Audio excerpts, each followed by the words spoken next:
ఉన్నాయి, అడగమంటారా? అడగండి. ఏం లేదు, మేము జనరల్గా ఇక్కడ ఉన్నప్పుడు, ఇక్కడే కాదు ఇండియాలో కూడా మన సనాతన ధర్మంలో ఉండేవాళ్ళు పూజ గురించి, నిత్యకర్మ గురించి కొంతమంది అంటారు మాకు సమయం లేదు, మేము పూజ చేయలేకపోతున్నాం. కొంతమంది ఇంకొంతమంది అంటారు మేము ఎవరికి మోసం చేయడం లేదు కాబట్టి మేము పూజ చేయనవసరం లేదు, సో మేము చేయడం లేదు. మరి కొంతమంది అంటారు మేము మానవ సేవ చేస్తున్నాము, మానవ సేవ చేస్తున్నాము కాబట్టి మేము ఏం పర్టికులర్గా ఇంకా ఇంట్లో ఎటువంటి నిత్య కర్మలు చేయట్లేదు అని అంటారు. ఈ 3 విధానాల వాళ్ళని జనరల్గా ఏమంటారు కలుస్తూనే ఉంటాం. చాలా మంచి విషయాలు తల్లి. ఏంటంటే ఒకటి, మాకు సమయం లేదు, ఇది చాలా పెద్ద అబద్ధం. I'm very busy, I have no time. అసలు ఈ మాట అనకూడదు కూడా, దోషం. నాకు టైం లేదు అనకూడదు. తథాస్తు దేవతలు ఉన్నారు, అందుకని ఎప్పుడూ ఆ మాట అనరాదు. మొదటిది దోషం. రెండవది ఏంటంటే మనకు మనసు ఉండాలి, కానీ అంత సమయం లేకుండా ఏం లేదు. మనం అనుకున్న పనులన్నీ చూస్తున్నాం, దానికంతా సమయం ఉంది. 24 గంటలలో 24 నిమిషాలు 4 నిమిషాలు కదా అడుగుతున్నాం. అవి కూడా లేనంత ఇదిగా ఉన్నవాళ్ళు. అది ఏదైనా ఒక సమయం వచ్చిందనుకో, నీకు పెట్టాల్సిన సమయం, అప్పుడు ఏం చేస్తావు? మొత్తం సమయం దీని మీదే పెడతావు. ఆ టైం వచ్చింది, నువ్వు కదలలేని స్థితి ఒకటి వచ్చిందనుకో, నీవు ఎక్కడైనా ఇబ్బంది పడే పరిస్థితి ఉందనుకోండి, మానవ శరీరం కదా, రోగమో ఇవో ఎన్నో ఉన్నాయి, అప్పుడు ఎక్కడ లేని ఆత్రుత వచ్చేస్తుంది మనకి. అందుకని భగవంతుడికి కూడా ఒక లక్షణం చెప్పాడు. ఏమన్నాడు? అయ్యా, నేను ఆపద వచ్చినప్పుడే నిన్ను పిలుస్తాను తండ్రి, నేను మామూలుగా నిత్యం నిన్ను పూజ చేసేవాడు కాదు, అయినా నన్ను రక్షించు అంటే కూడా పాపం ఆయన సరే అంటాడు, అమ్మవారు సరే అంటుంది. కానీ వివేకం మనకైతే కొంత సమయం, ఇది శుద్ధాబద్ధం సమయం లేదనేది పెట్టాలి. ఏవో 4 నిమిషాలు 5 నిమిషాలు దీంట్లో తీయలేకపోవడానికి ఏమీ లేదు. అది మొదటి దానికి సమాధానం. రెండవది, మేము ఎవ్వరికేమీ అన్యాయం చేయటం లేదు, బాగుంది. నీకు తెలిసి చేయటం లేదు, తెలియకుండా ఏం చేస్తున్నావు? అన్నీ నీకే తెలిసి అంత జ్ఞానివా నువ్వు? అంత నువ్వు ఎవ్వరికి చెప్పగలవా? నువ్వు సాయంత్రం 6 దాటిందంటే కొందరు భోజనం చేయరు. 6 ఎందుకు చేస్తారు? దంచుతుంటారు. సూనా ఒక 5 పాపములు చెప్పాడు: విసరటము, దంచటము, ఉడికించటము. వీటిలో కొన్ని క్రిములు నశిస్తూ ఉన్నాయి నీ వల్ల. అదంతా పాపమే. అందుకని మానవ జన్మయే పాప సంఖ్యలు. కాకుంటే మనకు అందరూ చెప్పినట్టు నేను పాపిని అనుకుంటే అసలు అట్లా పాపం అనే మాట చెప్పలేము. దేహో దేవాలయ ప్రోక్తాన్ని చాలా పుణ్యాత్మని రా, నీ దేహమే దేవాలయం అని గొప్పగా చెప్పారు.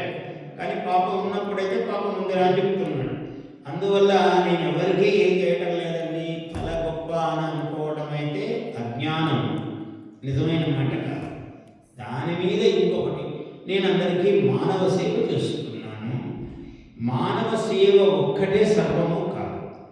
మానవ సేవ అన్నది నువ్వు చేయగలిగినంత చేస్తున్నావు. దీన్ని దాన్ని ఇంత అని మనమే భావించగలం. మనకు చాలా కథలు చెప్పాడు. ఒక చిన్న ఉదాహరణ చెప్తాను. ఒక మహానుభావుడు ఉన్నాడు, ఒక బ్రాహ్మణుడు. 20 రోజుల నుంచి భోజనం లేదు, నీళ్లు తాగి బ్రతికి ఉన్నారు. అప్పుడు వచ్చి సత్తుప్రస్థుడు అని పేరు ఆయన. సత్తు అంటే సత్తు పిండి. మామూలుగా అందరికీ తెలుసు, మీకు ఆడవాళ్ళకి సత్తు పిండి అనేది పెద్ద సత్తు అలేని పిండి అనేది, దాని పేరు సత్తు పిండి అని. సరే, ఆ రోజు 20 రోజుల తర్వాత కష్టపడి ఒక సత్తు పిండి ఇంత సంపాదించుకున్నారు ఆ బ్రాహ్మణ కుటుంబం. భార్య, భర్త, కొడుకు, కోడలు, 4 ఉన్నారు. సరే, శివార్పణం అని 4 భాగాలు చేసుకున్నారు. 4 భాగాలు చేసుకుని తిందామని ఇలా తీసుకునేటప్పటికీ భవతి భిక్షాందేహి అని ఒకడు వచ్చాడు. అయ్యా, చాలా రోజుల నుంచి భోజనం లేదు నాకు అన్నాడు. అయ్యో, నేను ఇస్తాను 4 పోటీ పడ్డారు.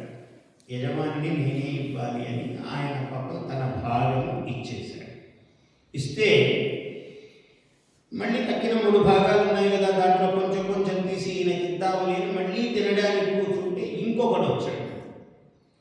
భవతి భిక్షాందేహి అన్నాడు. ఆ యజమానురాలు అన్నది ఆయన తర్వాత నేను ఇవ్వదగిన దాన్ని, మీరు పిల్లలు చిన్న వయసు వాళ్ళు, కొడుకు కోడలు మీరు తినండి అని ఈమె ఇచ్చింది. వాడు వెళ్ళాక మళ్ళీ ఒకడు వచ్చాడు. భవతి భిక్షాందేహి కొడుకు ఇచ్చాడు. 4వసారి కోడలు ఇచ్చింది. అంతా అయ్యాక అప్పుడొక్కడు వచ్చాడు.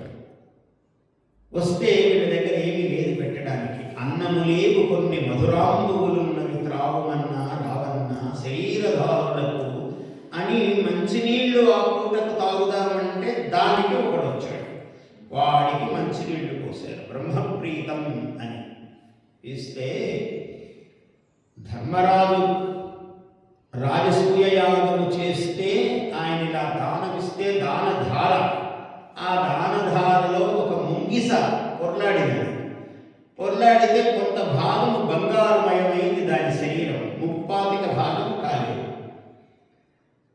కాకపోతే అదేం చేసింది, ఈ సత్తుప్రస్థుడనే వాడు నీళ్లు పోసాడు. ఆ 5వ వాడు వస్తే వాడికి నీళ్లు పోసాడు. ఇంత తప్ప ఏమీ లేవు నాయన అని పరమ కఠినమైన సన్నివేశం. వాడికి 20 రోజుల నుంచి భోజనం లేదు, ఆ మంచినీళ్ళే తాగి బతుకుతున్నారు. 21వ రోజు ఆ మంచినీళ్ళు కూడా లేవు. వాడికి పోయవలసి వచ్చింది. పోస్తే 1-2 చుక్కలు కింద పడ్డాయి. ధర్మరాజు రాజసూయ యాగం చేస్తే పెద్ద ప్రవాహంలాగా నీరు పారింది. ఆ నీళ్లలో ఎంత మునిగి పొరలాడినా ఒకవైపు మాత్రం బంగారం అయింది ఆ ముంగిస. ఎప్పుడైతే ఈ సత్తుప్రస్థుడు వేసిన 1-2 చుక్కలు నేల మీద పడ్డదో అక్కడికి పోతే మొత్తం శరీరం అంతా దానికి బంగారం అయింది. ధర్మరాజు నేను ఇంత గొప్ప ధర్మాత్ముని కదా ఇలా చేశానంటే ఆ ముంగిస వచ్చి చెప్తుంది, ఆయన పూర్వావతారంలో ముని, అవన్నీ వేరే విషయాలు. ఏమి ధర్మము నీ ధర్మమయ్యా, నువ్వే పెద్ద త్యాగివి. అవో సత్తుప్రస్థుడున్నాడే అతడు గొప్పదాత, అతడి పాదాంగుష్ఠానికి కూడా నీవు తోడు రావు అన్నాడు. ఏమిటి అంటే సత్తుప్రస్థుడి కథ అప్పుడు చెప్పాడు. వాడికి ఉన్న దాంట్లో వాడు చేసినది అది గొప్ప, నీకు ఇంత ఉండి చేసిన దాంట్లో ఇది మొత్తం, అందుకే నా శరీరం బంగారం కాలేదు, అంత మామూలుగానే ఉండిపోయాడు. ఆయన వేసిన 1-2 చుక్కలు పడితే మొత్తం అదేమో ప్రవాహం నది పారుతుంటే పొర్లింది నదిలో, ఇక్కడ 2 చుక్కలలో మొత్తం శరీరం అంతా బంగారమైంది. అట్లా అందువల్ల అందరికీ మానవ సేవ నేను చేస్తున్నానంటే నువ్వు మానవ సేవ ఒక్కటే సంపూర్ణం కాదు. ఆ మానవ సేవ కన్నా మించినవి చాలా ఉన్నాయి. అవన్నీ కూడా నీవు జపము తపము భగవంతుడు అనే భావన ఉన్నప్పుడే నీవు మానవ సేవ అనడంలోనే ఒక దోషం కూడా ఉంది.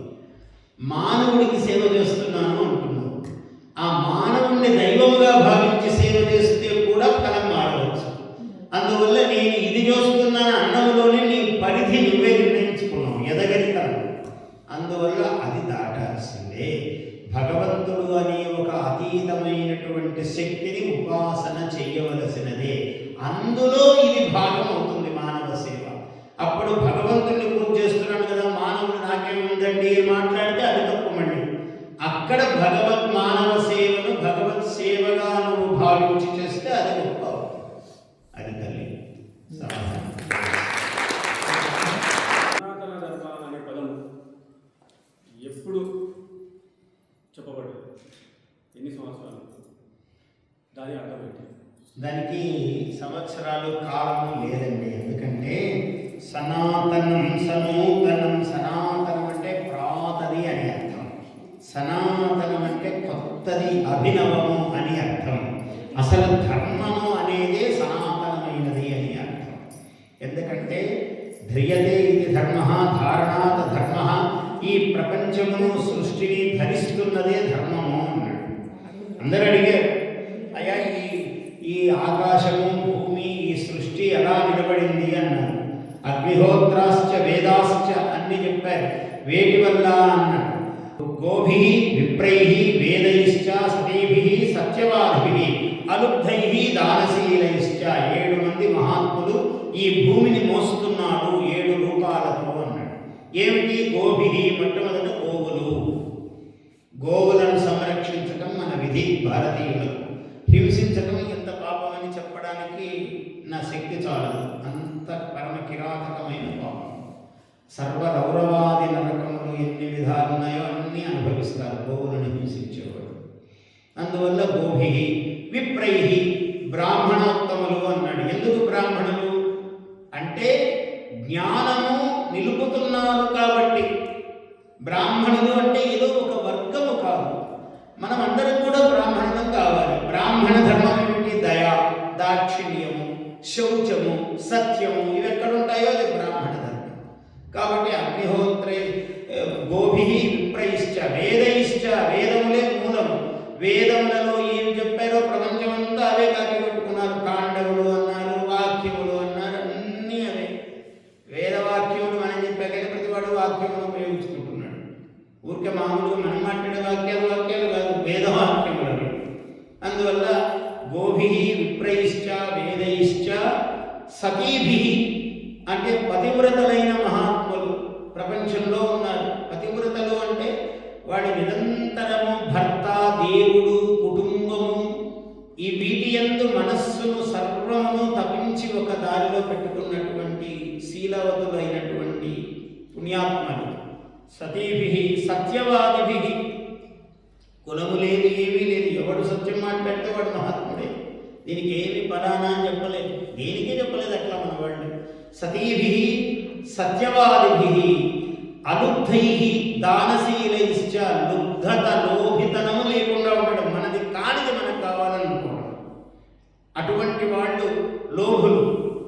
మనది కానిది మనకు వద్దు అనుకునేవాడు అలోభి. అలుబ్ధై దానశీలైశ్చ, ఏ సత్కార్యమునకైనా నేనున్నాను అని దానము చేయి ముందుకు దాచేవాడు. ఇది చాలా కష్టం.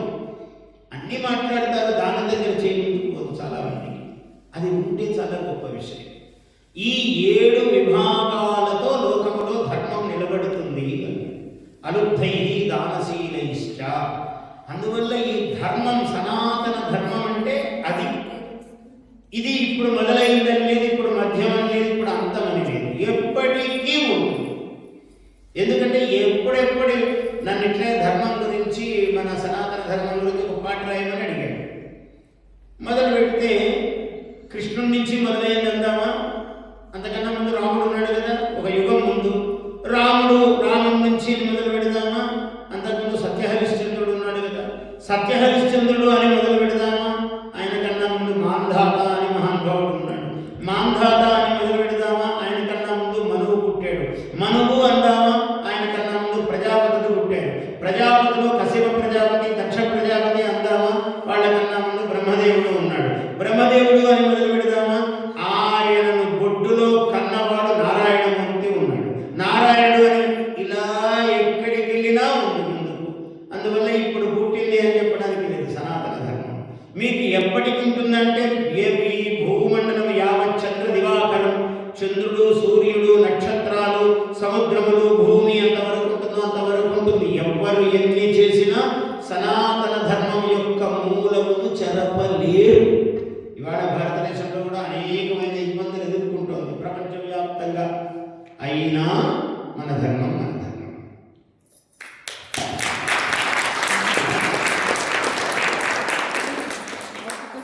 అడుగు తెలుగు, తగులు తెలుగు, తొలగు వెలుగు.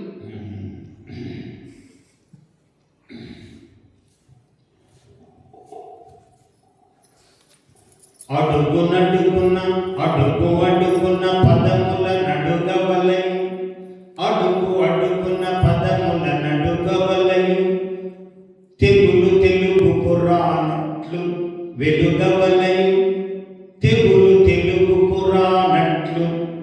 కాబట్టి తెగులు తెలుగుకు రావద్దు, తెగులు తెలుగుకు రానట్లు నెగడవలై, తెలుగు భాషకు కష్టాలు తొలగునప్పుడు, తెలుగు భాషకు కష్టాలు తొలగునప్పుడు,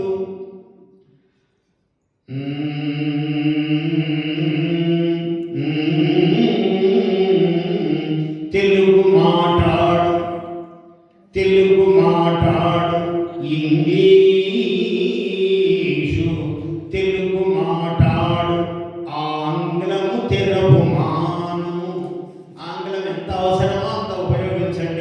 తెలుగే వీలైనంత ఉపయోగించండి, అప్పుడే తెలుగు వెలుగుతూ ఉంటుంది. ఆ తెగులు తెలుగుకు అంటదు, అప్పుడే మనందరికీ కూడా శ్రేయస్కరం. అయినదానికి కారణానికి ఈ దేశంలో ఉన్నారు, అవసరమైనంత మాట్లాడండి. ఇంట్లో కూర్చొని కూడా ఐ థాట్ దట్ ఎందుకు కూర్చొని ఇలా అనుకున్నానండి, ఏమైంది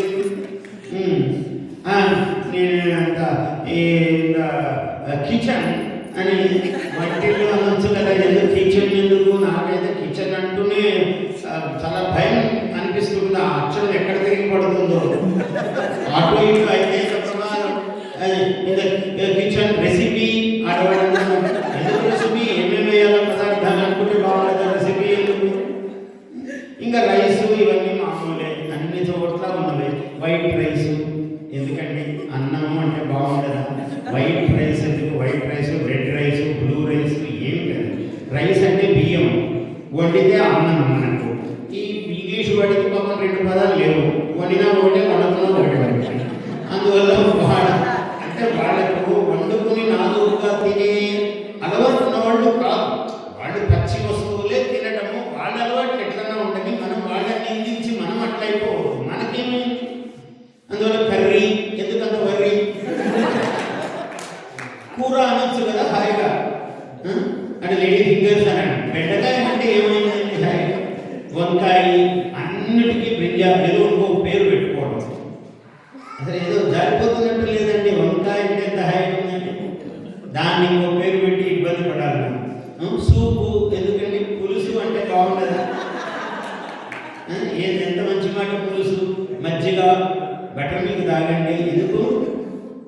మిల్క్, కర్డ్, యోగట్, ఎందుకంటే అవన్నీ అసలు యోగ ఘృతం అని పేరు పెట్టండి, యోగట్ అంటే దాన్ని వీలైనంత మన భాషలో మృదువుగా మంజులముగా. భాషే గొప్పది, తెలుగు భాష చాలా గొప్పది. ఇంగ్లీషును కాటుకగా దిద్దుకోగాని ఒళ్ళంతా పూసుకోకు నల్లబడతావు. ఇంగ్లీషును ఇంగువగా కలుపుకోగాని ముద్ద కట్టి వేసుకో రుచి చెడుతుంది.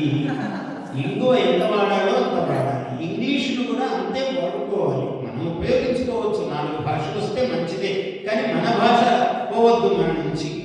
అందుకని ప్రతిదానికి మార్చి ఏప్రిల్ మే జూను మన మాసాలే గుర్తు లేకపోయాయి. చైత్రము వైశాఖము వస్తే కదా నోటికి ఉన్నాయని తెలిసేది, పిల్లలకైనా తెలుస్తాయి. అందువల్ల వీలైనంత శారీ ఏమైంది, చీర, రవికే, జాకెట్ అనే వాడు ఉన్నాయి. ఇప్పుడు ఇక్కడ జాకెట్లు అంటే ఈ వీటికి కూడా జాకెట్లు అంటారు, అన్నిటికీ అన్ని పేర్లు ఉన్నాయి. ఈ జాకెట్ ఆ జాకెట్ అర్థం, ఏ జాకెట్ వేసుకోవాలి. అందువల్ల వీలైనంత మన భాషలో పదాలు వాడటం మంచిది. జయోస్తు. మనిషికి కానీ ఎప్పుడు సాటిస్ఫాక్షన్ అంటే సంతృప్తి ఏ టైంలో అంటే ఏజ్ ఏదైనా ఉందా, లేకపోతే ఏం చూసుకొని మనం సంతృప్తి చెందాలి, లేదా ఏది లిమిట్ సంతృప్తికి అనేది? చాలా మంచి ప్రశ్న. ఈ ప్రశ్నలో మనం నిజంగా సంతృప్తి చెందుదాం అంటే ఎక్కడో సంతృప్తి చెందాలి కాబట్టి దానికి. ఎందుకంటే వ్యాప్తిని పొందగ భగవక ప్రాప్తం బగులేశమైన 10,000 సంతృప్తిని చెందని మనుజుడు సప్తద్వీపములనైన చక్కనంగుడునే భాగవతంలో అన్నాడు. అంటే వ్యాప్తి, మనిషి ప్రతివాడికి ఏంటంటే ఇప్పుడున్నదానికన్నా ఎక్కువ కీర్తి కావాలి, ఎక్కువ డబ్బు కావాలి, ఎక్కువ ఇంకా ఇప్పుడు ఇంక ఇల్లుంటే దీనికి 4 ఇంతల ఇల్లు కావాలి, ఈ ఒక ఇల్లే కాదు ఇంకా ఈ వీధిలో 10 ఇల్లు కొనాలి, ఇంకా ఉద్యోగంలో చాలా పెద్ద.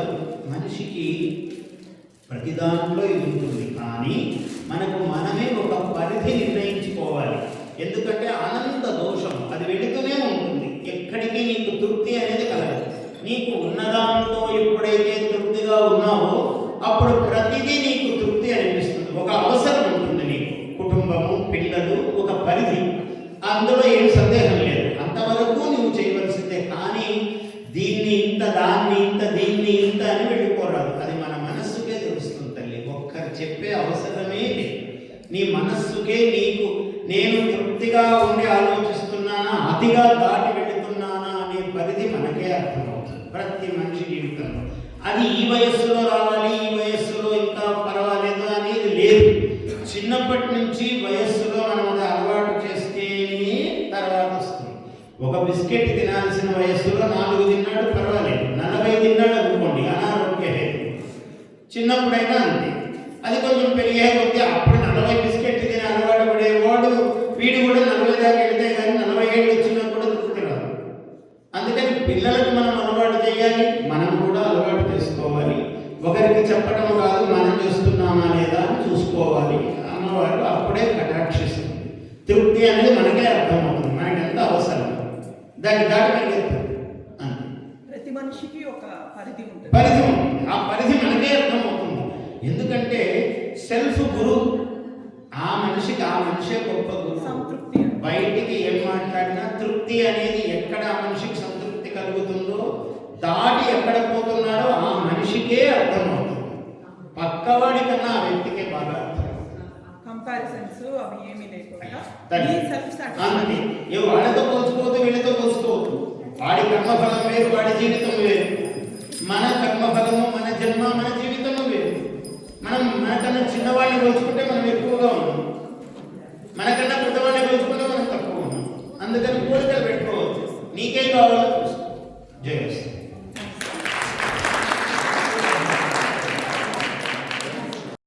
Please subscribe to our YouTube channel. Like and share this video.